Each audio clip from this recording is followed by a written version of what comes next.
জনসমর্থন প্রথমত মমতা দিদির জন্য, দ্বিতীয় হচ্ছে এখানকার এমএলএ মলয়দা মানুষের সঙ্গে খুবই কানেক্টেড সেটার জন্য, এবং সর্বোপরি হচ্ছে এখানকার পৌরপিতা বাপ্পাদিত্য দাশগুপ্ত, তিনি এই 101 ওয়ার্ডটাকে মোটামুটি আপনারা বলতে পারেন মানুষ বলে যে একটা মডেল ওয়ার্ড বানিয়ে তুলেছে।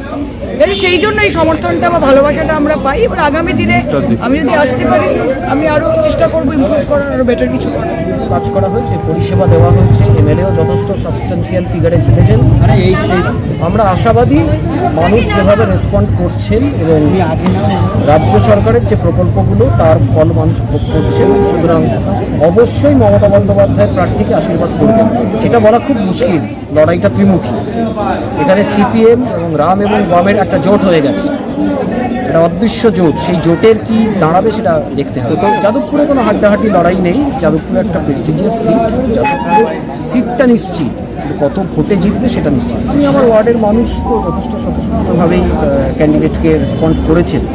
এখন ভোটের দিন মানুষ কোন মুডে থাকবেন, কীভাবে ভোট সুইং হবে, কতভাবে ভোট সুইং হবে, সবটাই ডিপেন্ড করবে। আর সরকারি যা প্রকল্পগুলো সেগুলোকে সামনে রেখেই মানুষের কাছে যাচ্ছে।